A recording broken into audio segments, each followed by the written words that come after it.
guru dan teman lainnya yang berbahagia. Perkenalkan, nama saya Siti Nadia, saya sebagai moderator.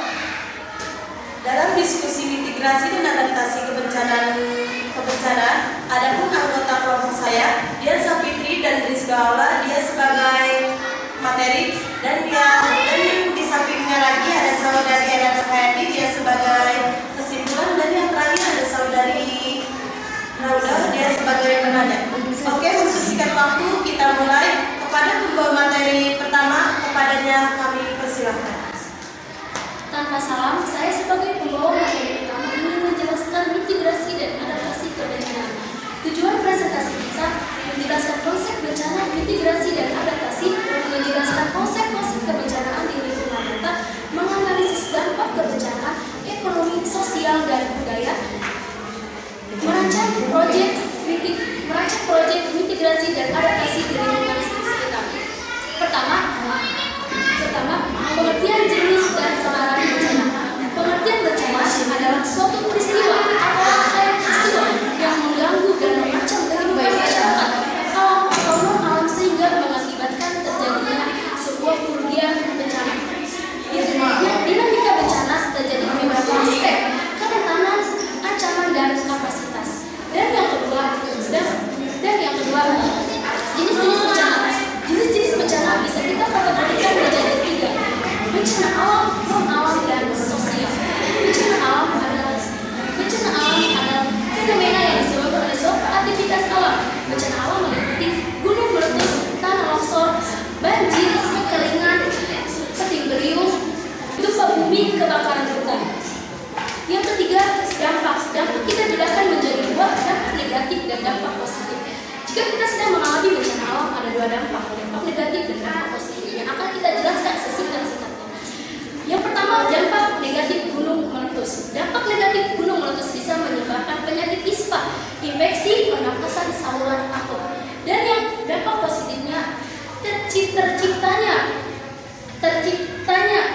mata pencarian baru, bebatuan dan tanah. Contoh yang kedua, dampak tanah longsor. Dampak tanah longsor, dampak negatifnya infrastruktur, jalan rusak, dan perekonomian tersumbat. Dampak positifnya, masyarakat sadar akan pentingnya menjaga lingkungan dan melestarikan alam. Masih banyak lagi dampak yang tidak bisa saya jelaskan karena kondisi waktu yang akan dijelaskan oleh pembawa materi kedua.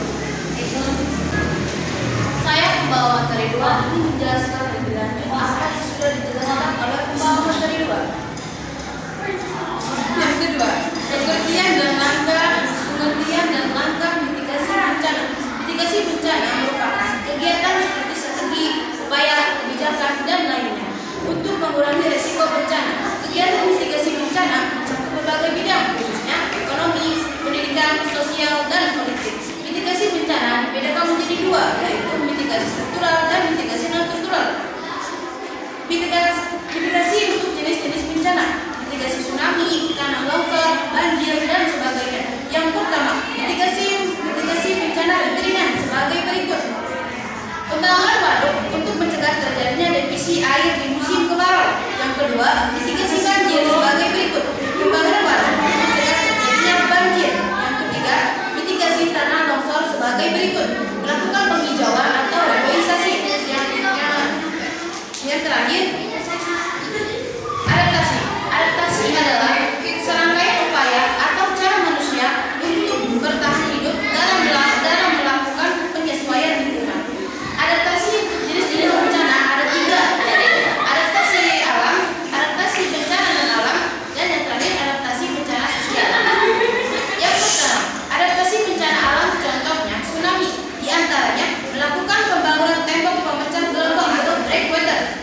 Yang kedua, adaptasi bencana non alam seperti wabah penyakit COVID-19. Penyakit yang menular penduduk, beberapa adaptasi masyarakat dalam menghadapi COVID-19 diantaranya selalu memakai masker saat keluar dan selalu menjaga jarak. Masih banyak lagi yang tidak bisa saya sebutkan satu persatu. Yang ketiga, adaptasi sosial yang dilakukan masyarakat diantaranya memperkuat budaya gotong royong dan memperkuat rasa rasionalisme. Sekian dari saya.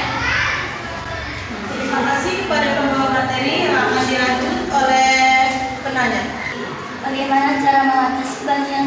alami Indonesia? Nah, izin menjawab pertanyaan dari penanya.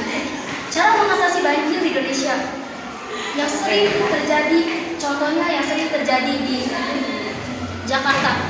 Cara mengatasinya, kita mempertegas masyarakat untuk tidak membuang sampah sembarangan ke sungai atau ke selokan. Karena membuang sampah sembarangan ke sungai dan ke selokan bisa menyebabkan banjir. Masyarakat tidak sadar. Membuang sampah sembarangan ke sungai bisa merugikan masyarakat atau dirinya sendiri. Atasi saja yang sering ada di masyarakat. Adaptasi bencana di masyarakat diantaranya gotong royong, memperkuat rasa nasionalisme, dan mengaktifkan peran orang tua serta lembaga pendidikan. Jelaskan cara mitigasi gempa bumi. Cara kita mengatasi mitigasi gempa bumi adalah kita bisa mendirikan bangunan berpotensi kuat atau tahan gempa. Indonesia pernah mengalami tsunami terparah dan kematiannya cukup banyak. Di mana hal itu? Oke.